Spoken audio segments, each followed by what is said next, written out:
Before we begin tonight's video, if you enjoy true horror stories told slowly, stories meant to keep you listening or to help you fall asleep, make sure you like this video and subscribe to Dark Trail Confessions, but only if you dare.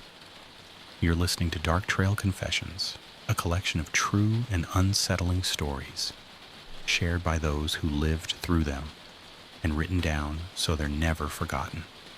Tonight, here are scary stories to fall asleep to. Let's begin. Story 1. There was something above the 5th floor. I took the night shift because it paid more and because I needed the hours. The building was an old hotel that had been converted into offices years ago. Most of the upper floors were empty, leased on paper, unused in reality. At night, it was just me, a security desk, and a quiet that felt too big for the space. My job was simple: monitor cameras, log activity, make hourly rounds.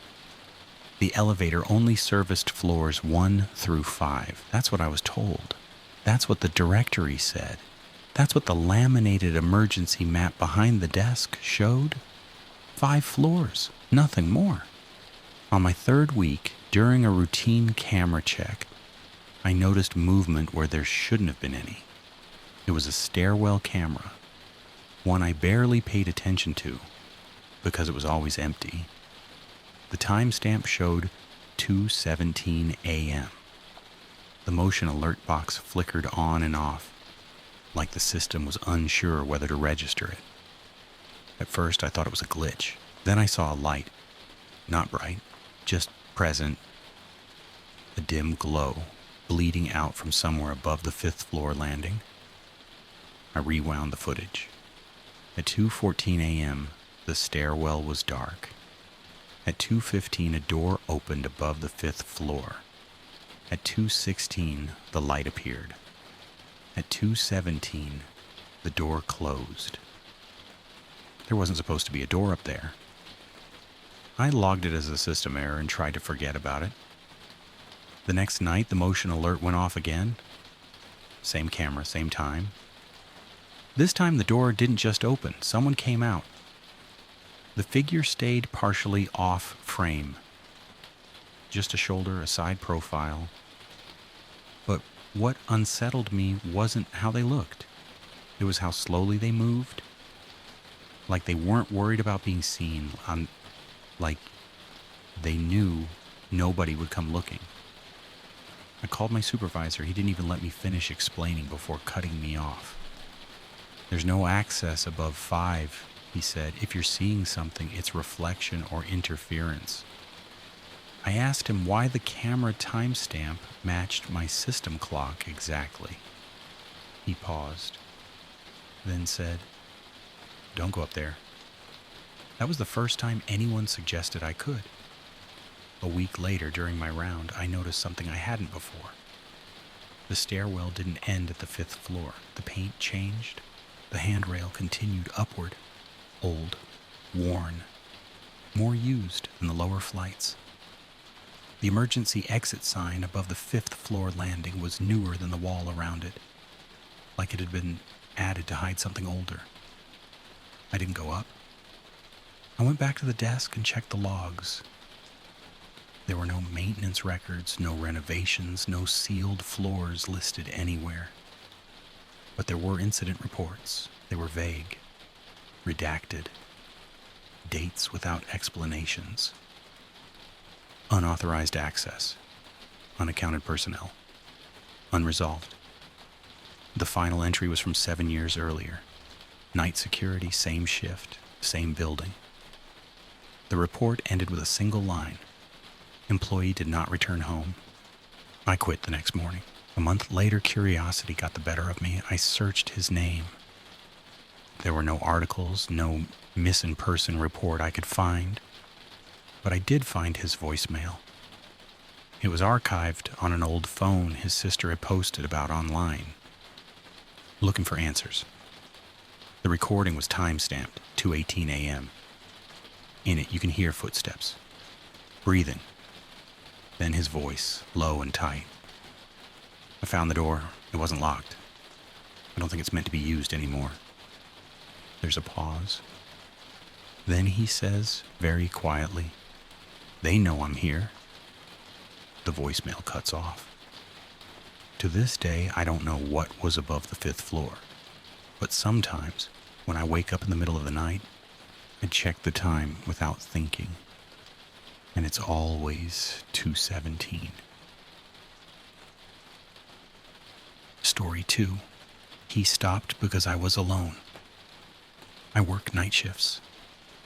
Nothing dramatic. I'm a carer. I do overnight checks, help people get to the bathroom, make sure they're safe until morning. It's quiet work. Tiring but steady.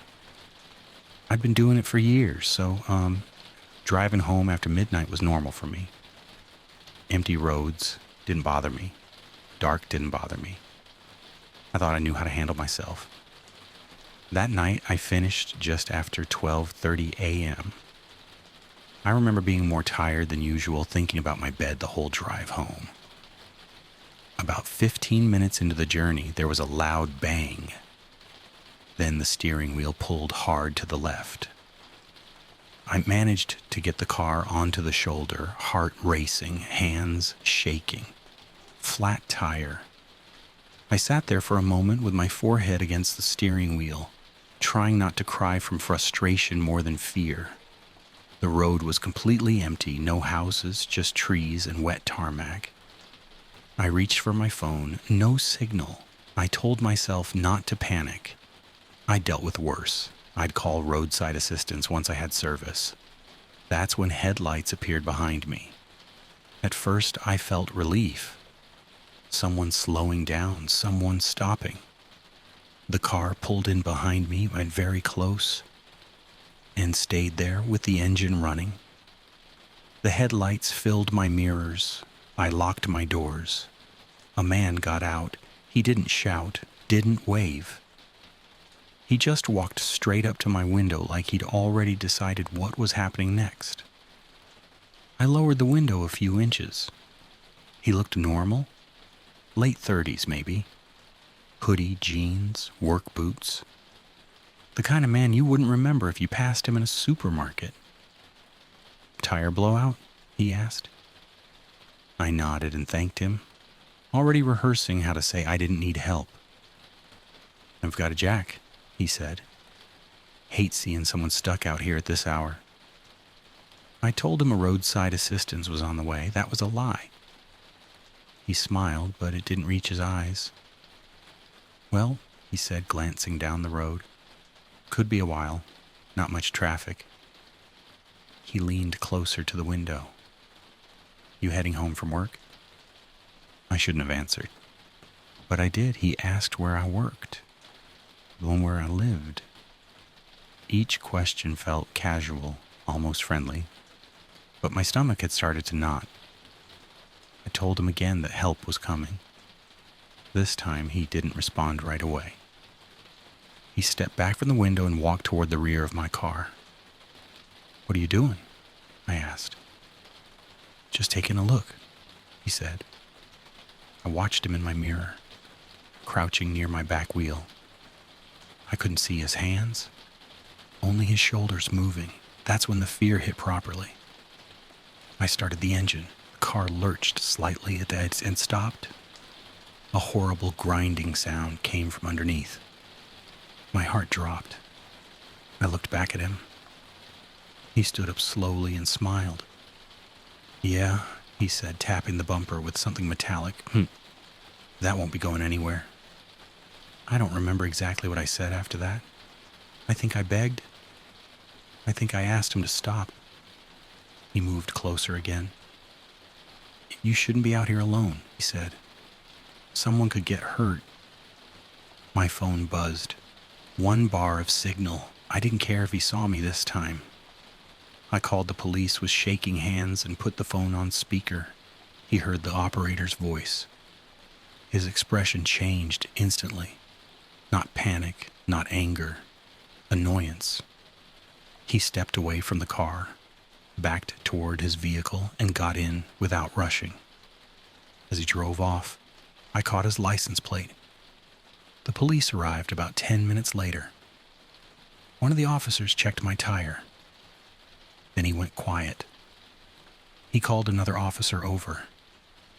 They showed me what the man had done. He'd wedged a piece of metal into my wheel assembly. If I'd tried to drive at speed, the wheel would have locked completely. They told me I was lucky. They always say that. 2 days later, an officer called me back. They'd found him. Not because of me, but because another woman hadn't been able to call for help. When they searched his vehicle, they found gloves, restraints, and a notebook with dates and locations. My road was listed. So was my shift pattern. I still work nights, but I don't stop anymore. I don't talk. And if my car breaks down, I stay inside with the doors locked, even if it means sitting there until morning, because some people don't stop to help. They stop because you're finally alone. Story 4. The voicemail that still haunts me. I didn't listen to the voicemail when it came in. That's the part I keep replaying in my head. The moment where everything could have been different. One missed call, one notification on my phone. Nothing urgent. Nothing that made my heart stop.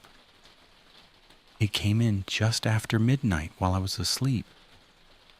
When I woke up the next morning, it was already there. One missed call, one voicemail from my sister. At the time, I didn't think twice about it. She worked late shifts. She called me all the time on her walk home, usually just to talk until she got inside safely. I assumed this was the same thing. I told myself I'd listen later. She never made it home. By lunchtime, I had 3 missed calls from my mother. When I finally answered, her voice sounded wrong. Thin, unsteady, like she was speaking through water. She didn't come home, she said. At first, I didn't understand what she meant. I asked if my sister had stayed with a friend. Maybe her phone had died. Maybe she'd fallen asleep somewhere. She never left a message, my mom said. Did she call you? My stomach tightened. I told her about the missed call, the voicemail. There was a pause on the line, long enough that I thought the call had dropped. Can you listen to it? She asked quietly. I went somewhere private and opened my phone. The voicemail was just over 2 minutes long. At first it sounded normal. Street noise, distant traffic. My sister's voice, slightly breathless, like she was walking fast. Hey, she said softly. It's me, I'm nearly home. She laughed nervously. I know it's late, something weird just happened. There was a pause. Footsteps. Her breathing got faster. I think someone's been following me since I left work, she said. It's probably nothing. I don't want to freak you out. Another pause. Wind. A car passing close. Actually, no, he's definitely still there. My hand started to shake. She lowered her voice. He crossed the street when I did. Twice. I could hear her swallow. If I don't call you back in 5 minutes, can you... No, the message cut out. I listened again and again. The police asked me to play it for them later that day. They replayed it through a speaker, standing around my kitchen table taking notes. One of them asked if I'd noticed anything strange in the background. I told him no, just traffic, footsteps. He rewound it and turned the volume up. Listen carefully, he said. This time I heard it. Behind my sister's voice, faint but unmistakable, was someone else breathing. Not hers. Too slow, too steady. Right before the call ended, there was a sound I hadn't noticed before. A soft click. A car door unlocking. They found her phone 2 streets from her flat. They never found her. Weeks passed. The police stopped calling as often. The searches slowed. Posters came down. Life carried on around us in that horrible way it does when someone disappears. I kept the voicemail. I couldn't bring myself to delete it. Some nights when I couldn't sleep, I'd lie in the dark and play it quietly, convincing myself I'd hear something new, something I'd missed, some clue that might explain what happened to her. I never did. Until one night nearly 2 months later, when my phone buzzed on my bedside table. New voicemail, same number, my sister's. My heart started racing before I even touched the phone. My hands were shaking so badly I almost dropped it. The voicemail was exactly 2 minutes long. I pressed play. At first, there was nothing. No street noise, no traffic, no footsteps, just silence. Then, breathing, slow, controlled, close to the microphone. I held the phone away from my ear like it might burn me. About halfway through, I heard something else, a faint sound beneath the breathing, fabric moving, a soft rustle, and then, very quietly, just so quietly I almost missed it, my name. Spoken once, not rushed, not angry like whoever said it knew I was listening. The message ended the same way the first one did, with a soft click. I took the phone to the police the next morning. They listened to the voicemail in silence. No one spoke while it played. When it ended, one of the officers asked me to step outside while they made a call. I could hear their voices through the door. Low, tense, careful. After a long time, they came back and handed me the phone. They didn't tell me where the call came from. They didn't tell me how it was possible. They just asked me one question. Has anyone else had access to this phone since your sister disappeared? I said no. They exchanged a look I didn't like. They kept the phone. I asked if I could have it back. One of them shook his head and said, "Oh, not right now." I never got it back.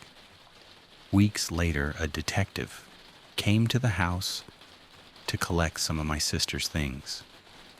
Before he left, he paused at the door and said, "Just so you know, the voicemail wasn't sent from a network." I asked him what that meant. He didn't answer. That night I lay awake, staring at the ceiling, listening to the rain against the window.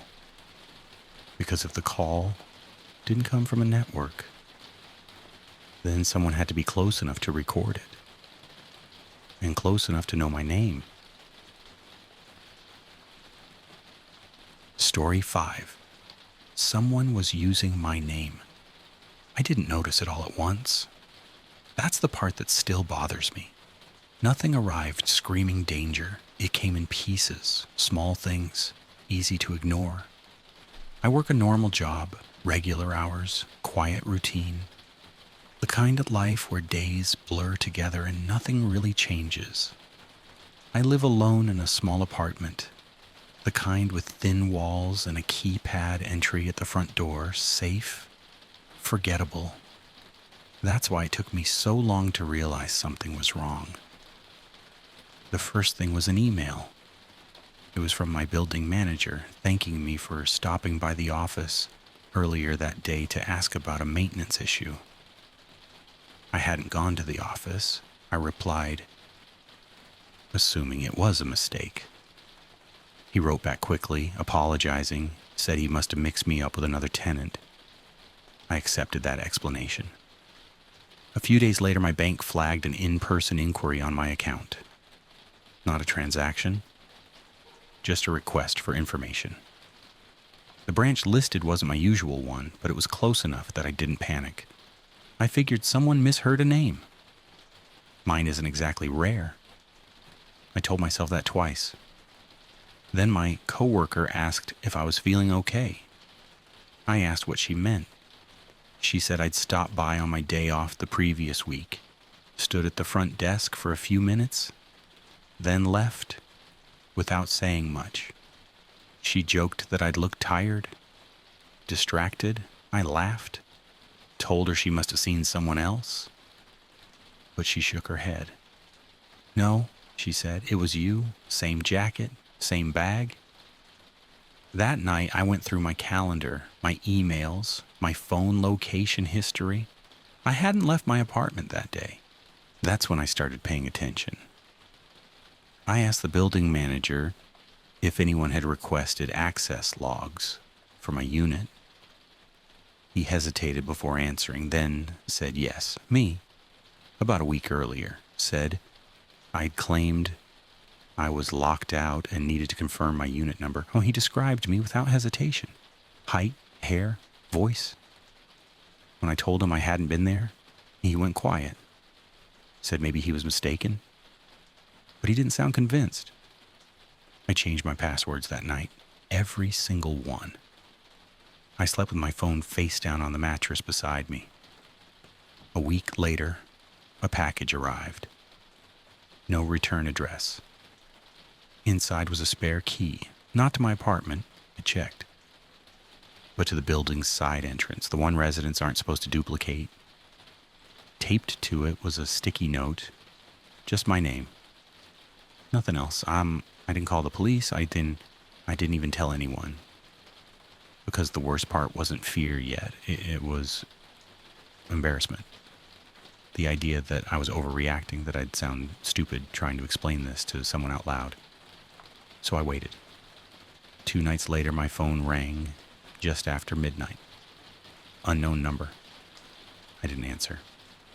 A voicemail came through instead. It was quiet, no breathing, no background noise. Then a voice spoke. Mine, not distorted, not mocked, calm, measured. I stopped by again. It said, "You weren't home." I stared at the screen until it went dark. I didn't sleep that night. The next morning, I found a note folded neatly on my kitchen counter. I know for a fact I hadn't left it there. It wasn't threatening. It wasn't dramatic. It just said, "We should talk. You're making this harder than it needs to be." I packed a bag and stayed with a friend for a few days. Told her I needed space. Didn't explain more than that. While I was gone, my building manager called. Said I'd come by again. Asked if I was moving out. I asked him why. He said because I'd requested copies of my lease paperwork, asked questions about the notice periods, asked whether someone else could take over the unit if needed. I didn't go back to that apartment. I terminated the lease remotely, changed my number, changed jobs, moved cities. It's been over a year. Nothing else has happened. No more calls, no notes, no sightings. But sometimes, usually late at night, I get the feeling that someone is still keeping track. Because whoever was using my name didn't rush. They learned my routine, my clothes, my voice. They practiced being me. And the only reason I know that is because one time, just once, they slipped on the voicemail when they said, "You're making this harder than it needs to be." A pause. Then, "That's not what we practiced." Story 6. Something was outside my tent. I'd camped alone plenty of times before, so that wasn't what scared me. I liked the quiet. I liked being far enough from everything that my phone lost signal and the world felt smaller. That night, I was deep enough in the forest that the nearest campsite was miles away. No roads, no lights, just trees and the sound of wind moving through them. I set my tent up just before dark. Nothing felt wrong. No bad feeling, no sense of being watched. If anything, it was peaceful. I cooked, cleaned up, and climbed into my sleeping bag as the forest settled into its nighttime rhythm. The first thing I noticed was how quiet it got. Not silent, just wrong. No insects, no distant animals. Even the wind seemed to die down. It felt like the forest was holding its breath. That's when something brushed the side of my tent. Not hard. Not enough to shake it. Just a slow drag along the fabric, like someone running their fingers across it as they walked past. I froze. I told myself it was a branch, or maybe an animal squeezing by. I lay there listening, waiting for the sound to move away. It didn't. Instead, it happened again. This time higher up, closer to where my head was. The fabric pressed inward slightly, then released. I didn't move. I didn't breathe. My heart was so loud, I was sure whatever was outside could hear it. I whispered, "Hey," without knowing why. Nothing answered. Then I heard footsteps, not pacing, not circling, just slow, deliberate steps, stopping every few seconds, like whoever it was deciding where to go next. I reached for my headlamp and turned it on inside the tent. The light made the fabric glow. A shadow passed over it. Not an animal. It was too tall. The shadow stopped right beside my head. Something pressed against the tent again. Not brushing this time, but leaning. The fabric stretched inward close enough that I could have reached out and touched whatever was on the other side. Then it moved. A slow slide down the side of the tent, like a hand dragging along the fabric. I grabbed my keys and rattled them as loud as I could, hoping to scare it off. The footsteps stopped. Then came a sound I wasn't prepared for. Breathing right next to the tent. Slow, controlled, not panicked, not animal, human. I screamed. The breathing stopped immediately.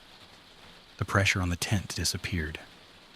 Footsteps retreated into the darkness, moving away, not running. I stayed inside until morning, didn't sleep, didn't move, didn't unzip the tent once. When the sun finally came up, I packed as fast as I could. That's when I noticed the marks. Along the side of the tent, right where it had leaned in, the fabric was streaked with dirt. Long smears, spaced evenly apart, like fingers.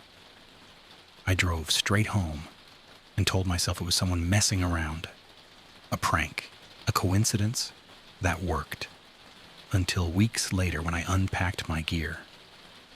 Along the side of the tent, right where it had leaned in, the fabric was smeared with dirt. Long streaks, evenly spaced. When I held the fabric up to the light, I could see the shape of a hand, pressed flat. I haven't been camping since.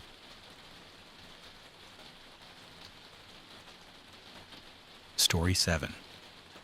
Something followed me out of the woods. I've hiked alone for years. Not because I don't like people, because solitude makes sense in the woods. It's quiet, predictable, honest. That trail was one I'd walked dozens of times. A familiar loop in a national forest, a few hours from where I live. I arrived just after sunrise, signed the trail register, and headed in with nothing but a day pack and a fully charged phone. About 40 minutes in, I noticed the first thing that didn't feel right. No sound, no insects, no birds, no wind through the trees. It wasn't peaceful silence. It was the kind that presses against your ears. I stopped walking. The silence stayed. That's when I heard my name, spoken clearly. Casually behind me, I turned around, expecting to see another hiker. The trail behind me was empty, stretching back through the trees, exactly as it always had. I laughed it off and kept moving. A few minutes later, it happened again, closer this time. "Hey, man, wait up." My voice, Same tone, same cadence, like someone had recorded me and played it back perfectly. I picked up my pace. I didn't run. Running in the woods is how people get hurt. But the sound followed every time I stopped. I could feel it there, standing just beyond where I could see. I never heard it move. Never heard breathing. It just existed behind me. The trail marker I was looking for never appeared. Instead, I came to a clearing I didn't recognize. Dead leaves covered the ground. No footprints. No signs of animals. Just a wide, empty space that felt watched. That's when I heard it in front of me. "You're going the wrong way." My voice again. I turned slowly, heart pounding. There was no one there. That's when I realized something that made my stomach drop. I couldn't hear my own breathing anymore. I backed away until my heel caught on a root and I nearly fell. When I looked up, the tree line seemed closer than before. Like the forest had leaned inward. I didn't think. I ran. Branches clawed at my arms. Roots caught my feet. I didn't stop until I burst out of the woods and into the parking area. My car was exactly where I'd left it. As I reached for the handle, something slammed into the side of the vehicle, hard enough to shake it. I froze. There was no reflection in the window, no sound. Just the overwhelming certainty that if I turned around, I wouldn't see something human. I drove straight home. That night, as I locked my front door, I heard it one last time from behind me. "Hey, you forgot me."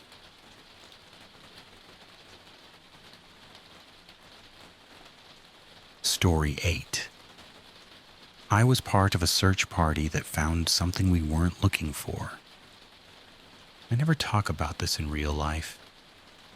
Not because I'm afraid people won't believe me, but because the few people who were there don't talk about it either. Every single one of us changed afterward.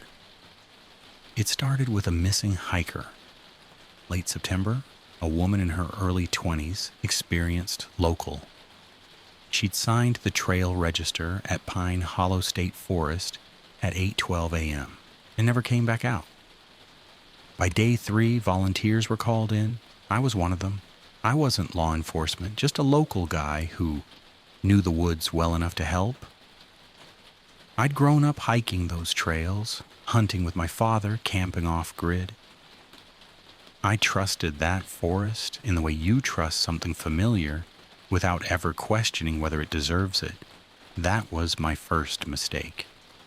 Day 1. We met at dawn in the ranger station parking lot. About 30 of us total, SAR, rangers, locals. They divided us into groups of 4 and 5, handed out radios, maps, basic instructions. Stay on your grid. Mark anything unusual. Don't touch anything. Standard stuff. I was paired with 3 others: Tom, an older guy who'd volunteered for years, Evan, mid-20s, quiet, fit, and Maria, a local teacher who knew the forest almost as well as I did. Our grid was west of the main trail, denser woods, less foot traffic. Within an hour, we noticed the first odd thing: no animal noise. Not completely silent, but muted. Like the forest was holding its breath. Tom noticed it too. "Feels wrong," he muttered. We kept moving. The boot print. About mid-morning, Evan stopped dead. Boot print, clear as day. One footprint. Not a trail, not a direction. Just one perfect impression in soft dirt. Wrong size, way too big. Tom crouched beside it, measured with his hand. "Men's 14, maybe 15. He said. The missing hiker was a petite woman. We radioed it in, marked the location, moved on. That was when the radios crackled. Not voices, breathing, low, wet, close. We stopped walking. The breathing stopped too. Dispatch came back on a second later like nothing had happened. No one said a word. The smell, by early afternoon, we smelled something rotten, not a corpse. I've smelled death before. It just wasn't that. It was sour, like meat left out too long, mixed with wet fur. Maria gagged.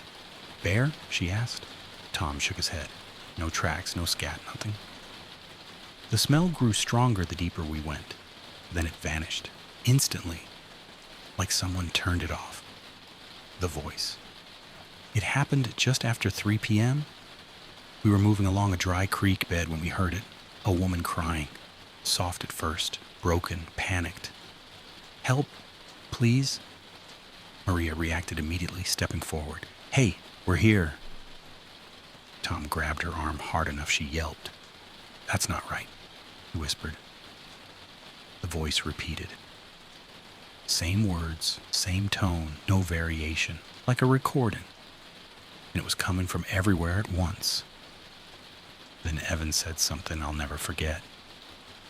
That's not how someone cries when they're hurt. The voice stopped. Something moved in the trees. Heavy, fast, bipedal. We ran. The clearing. We shouldn't have found a clearing there. None of our maps showed one. But suddenly the trees opened up into a wide circular space of dead leaves and bare dirt. No growth, no insects, no birds. In the center, clothing. The missing woman's jacket, torn inside out, shredded at the seams. But no blood, no signs of a struggle, just laid out carefully, too carefully. Tom radioed for extraction. The radio screamed. Not static, a scream, human. Then silence. We were not alone. That's when we realized we were being watched. Not from one direction, from all of them. You know that feeling when you're surrounded by people you can't see? Multiply it by 10. Branches snapped. Something circled us just beyond the trees. Fast enough we couldn't track it. Smart enough not to show itself. Then the crying started again. Closer, right behind us in Maria's voice. She collapsed. Evan turned slowly, raising his flashlight. The trees moved. Not the branches, the trunks. Something tall shifted its weight. I only saw part of it. Gray skin. Too tight. Wrong proportions. A face that looked like it had been remembered, not seen. We ran until we hit the road. Only 3 of us came out. Maria was never found. After the official report said, animal predation, exposure, misadventure, they closed that section of the forest permanently. I don't go hiking anymore. Sometimes late at night, I hear crying outside my house, soft, familiar, in calling my name. And every time, it sounds exactly like someone I used to know.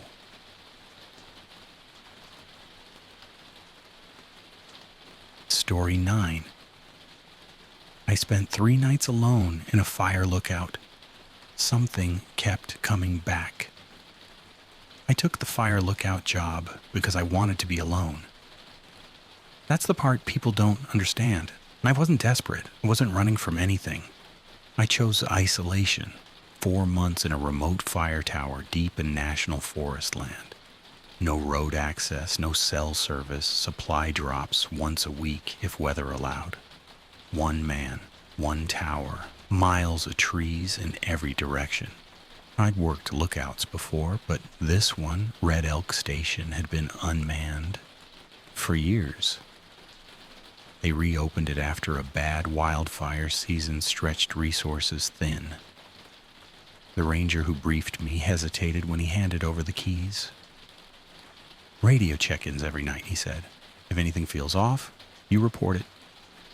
I laughed and asked what he meant by off. He didn't laugh back. Night 1. The first night was quiet. Too quiet, maybe, but nothing alarming.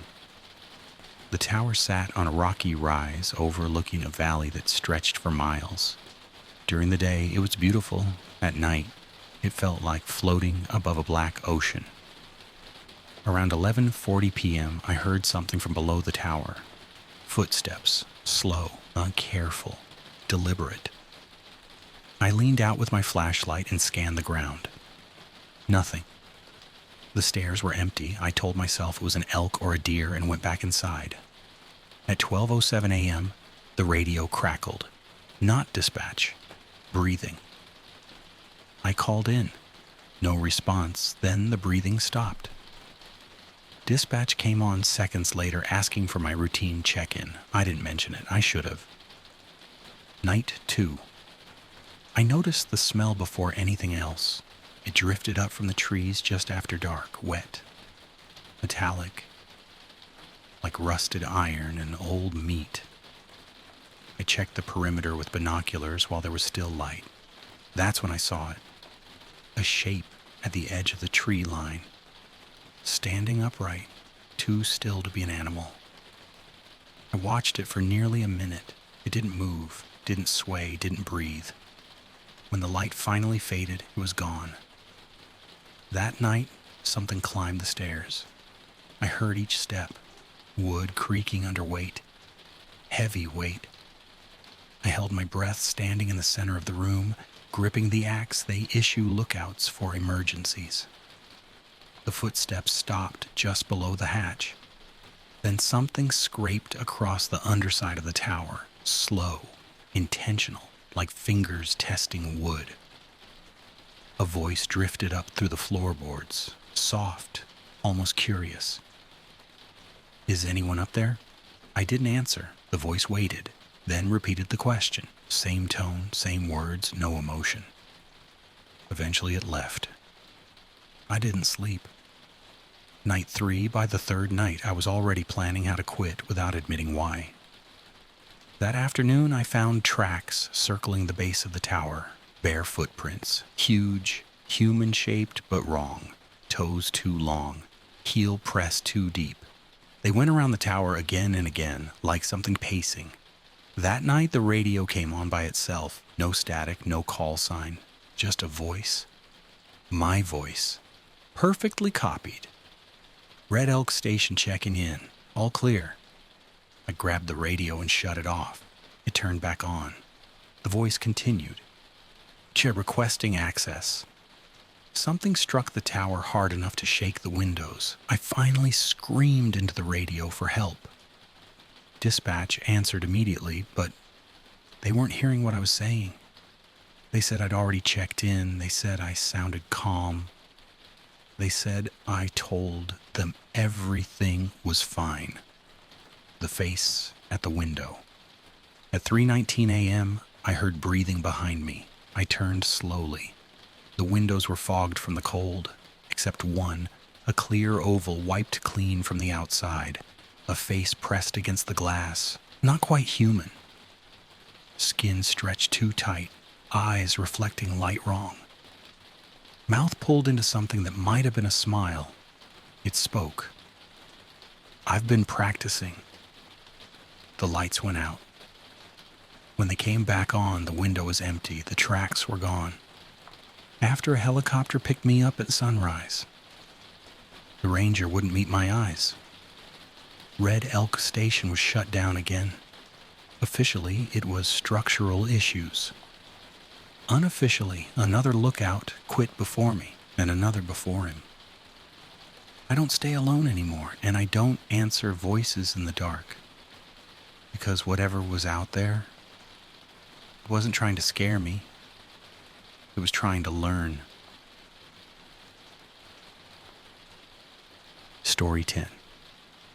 I was followed while camping alone, and I don't think they meant to rob me. I go camping alone a few times a year. Nothing extreme. State forests, established sites, places where you're isolated but not unreachable. This was one of those places. Late October, cold nights, fewer people. I chose a site that sat just far enough from the road that you couldn't see it, but close enough that I felt safe. That illusion lasted one night. The first evening I arrived, just before sunset. One other car in the lot, no one else on my trail. I set up camp, cooked dinner, and sat by the fire until the cold pushed me into my tent. Around 10 p.m., I heard footsteps, slow, heavy, not animals, not random. Someone walking without trying to hide it. They stopped just outside the ring of firelight. I waited. They didn't speak. After a minute, the footsteps retreated. I didn't sleep much. The second day, in the morning, I found footprints, boot prints, 2 sets. They circled my campsite, not passing through. Circling. I packed up early and moved deeper into the forest to a different site. One not listed on most maps. I'd used it before. By mid-afternoon, I started hearing movement behind me again. Always far enough back that I couldn't see anyone, always stopping when I stopped. By dusk, I knew I wasn't alone. The knock at 2:12 a.m., someone knocked on my tent, once. Firm, deliberate. I didn't answer. A voice spoke quietly. "Hey, you okay in there?" Adult male, calm, not drunk, not panicked. I stayed silent.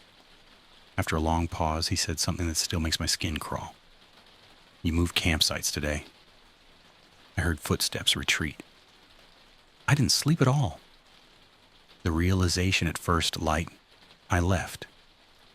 When I reached the trailhead, my car was fine, but there was something tucked under the wiper, a folded scrap of paper. On it, written neatly, "You don't hide as well as you think."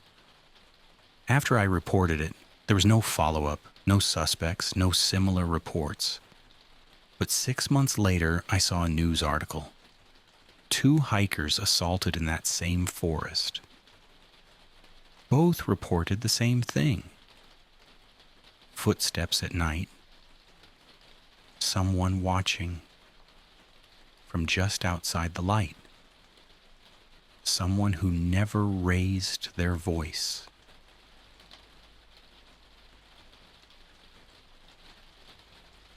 Story 11. I stayed alone in an Airbnb. I left early and never told the host. Why? I booked the place because it was cheap, quiet, and close to where I needed to be. One night, that was it. A small converted guest house behind a larger home in a semi-rural town. The listing mentioned private entrance, self-check-in, and no interaction with host unless needed. That sounded ideal. The host's name was Mark. Profile looked normal, dozens of positive reviews, nothing alarming. I arrived just after 7 p.m. Check-in. The property looked exactly like the photos. Main house up front. Gravel driveway running alongside it. The guest house sat behind a wooden fence, partially hidden by trees. The lockbox worked. The door opened cleanly.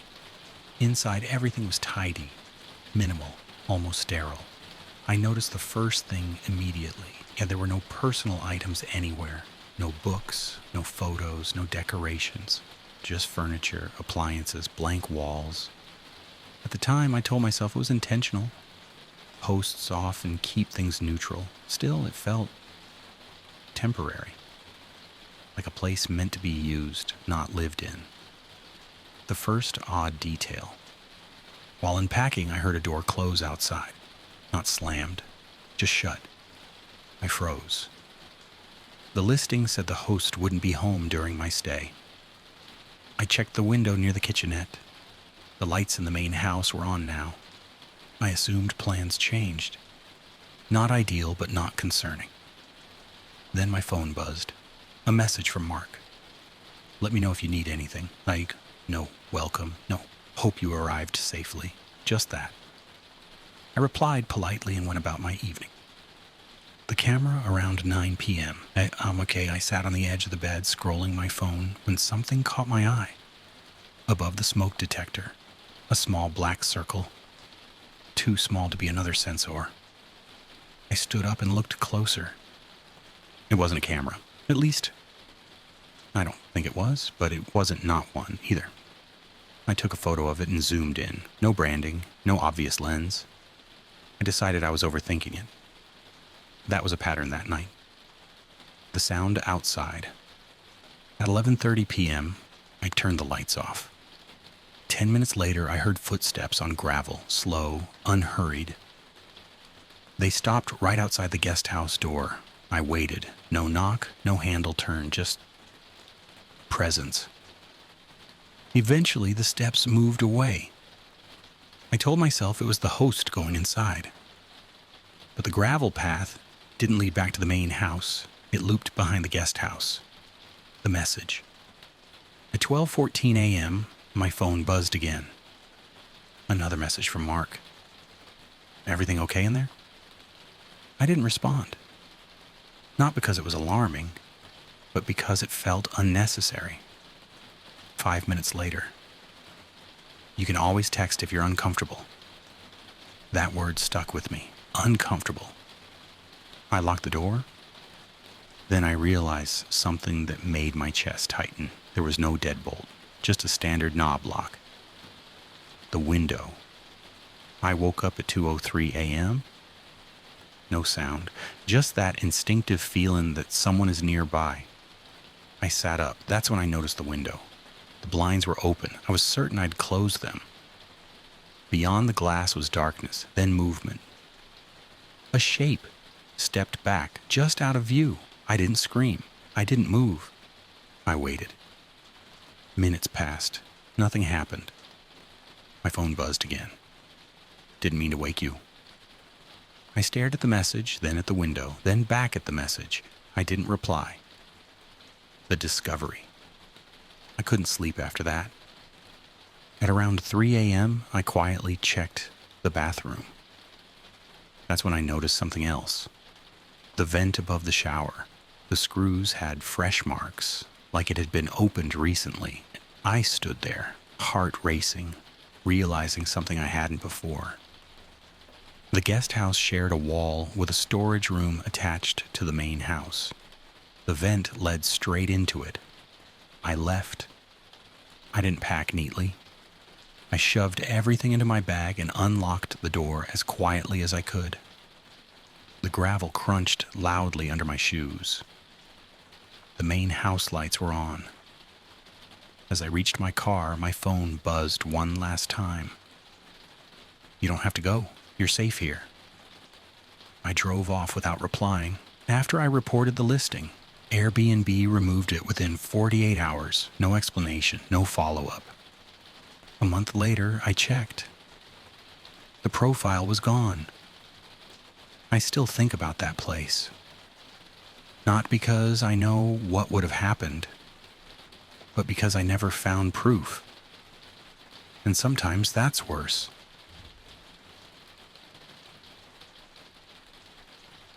Story 12. I was a delivery driver. Someone followed me across multiple stops. I started delivering at night because it paid better and there was less traffic. That was the only reason. I didn't like night driving. I didn't like empty streets or dark porches or pulling into driveways where every light in the house was off. But the extra money mattered, so I learned to tolerate it. I told myself it was safe because I wasn't stationary for long. Drop the package, take the photo, move on. I didn't realize how predictable that made me. My shift started at 6:30 p.m. on a Tuesday, suburban routes. Mostly houses, a few apartment complexes, nothing unusual. The first time I noticed the car was around 7:15. A dark-colored sedan parked across the street from my delivery address. Engine running, headlights off. I didn't think much of it. People sit in cars all the time, waiting on someone on their phone, whatever. I delivered the package, snapped the photo, and drove off. When I checked my rear view mirror, the sedan pulled out a few seconds later. I told myself it was coincidence. 10 minutes later, I parked on a different street. As I stepped out of my car, I heard an engine idle nearby. Same sedan. Parked half a block down. This time, I noticed there was only one person inside. A man. He didn't look at me directly, just stared forward, hands on the wheel. Again, I tried to rationalize it. Same neighborhood, same route, normal. But when I finished the delivery and got back in my car, he pulled out again, right behind me. By the third stop, I was paying attention. I slowed down intentionally. He slowed down too. I turned right without signaling. So did he. My stomach tightened. I pulled into a cul-de-sac and stopped, pretending to check my phone. The sedan stopped behind me, too close. I sat there for nearly a full minute. He didn't honk, didn't pass, didn't back up. When I finally drove forward and turned around, he followed again. That's when I knew. This wasn't coincidence. Trying to lose him, I diverted from my assigned route and headed toward a busier road. The sedan stayed with me, always 2 or 3 car lengths back. Never aggressive, never flashing lights or honking, just there. At a red light, I glanced in my mirror. He was watching me now, not my car. Me. Direct eye contact, no expression. The light turned green. We drove on. The apartment complex. My next delivery was an apartment complex with poor lighting and multiple buildings. I considered skipping it, but skip deliveries get flagged. So I pulled in. The sedan parked at the entrance, didn't follow me inside. I told myself that was a good sign. I grabbed the package and walked toward Building C. Halfway there, I heard footsteps behind me. Not running, not rushing, matching my pace. I stopped. The footsteps stopped. I turned. No one was there. But when I delivered the package and turned back toward my car, the sedan was now parked inside the complex. I reached my car and unlocked it quickly. Before I could get in, a voice spoke behind me. "Hey." I froze. I didn't turn. "I think you dropped something," the man said. I finally looked. He was standing a few feet away, hands visible, calm posture. Late 30s, maybe early 40s. Normal clothes. Nothing about him screamed danger. That somehow made it worse. "I didn't drop anything," I said. He smiled slightly. "You're doing deliveries, right?" I nodded. "That's a long route you've got tonight." I didn't answer. He took a small step closer. "Must get lonely." Every alarm in my body went off. "I need to go," I said, opening my car door. He raised his hands. "Relax. I'm just talking." I got in and locked the door immediately. His smile disappeared. Escalation. I drove straight to a gas station and parked under bright lights. The sedan didn't follow. I sat there for 10 minutes, breathing hard, convincing myself it was over. Then my phone buzzed. A message through the delivery app. Customer note added. "You missed a stop." I hadn't. I refreshed the route. A new address appeared, not far from where I already was. I shouldn't have gone, but again, skipped deliveries matter. I drove. The address led me to a short, dead-end street. Only 3 houses, all dark. The sedan was already there, parked at the end of the road, engine off. I didn't pull in. I reversed slowly and turned around. As I did, the sedan's headlights turned on. I floored it. He didn't chase me. He didn't need to. He already knew my route. After I ended my shift early and reported it, the company logged it. No police report, no follow-up. 2 weeks later, I saw a post in a local Facebook group. A delivery driver followed. Approached. Same description, different neighborhood, same sedan. I don't deliver at night anymore. And when I see a car behind me more than twice, I don't wait to see if it's a coincidence.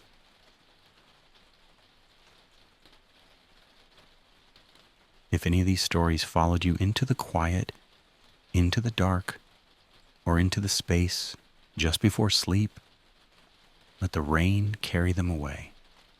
But remember, these were real confessions, shared by people who never forgot what happened to them.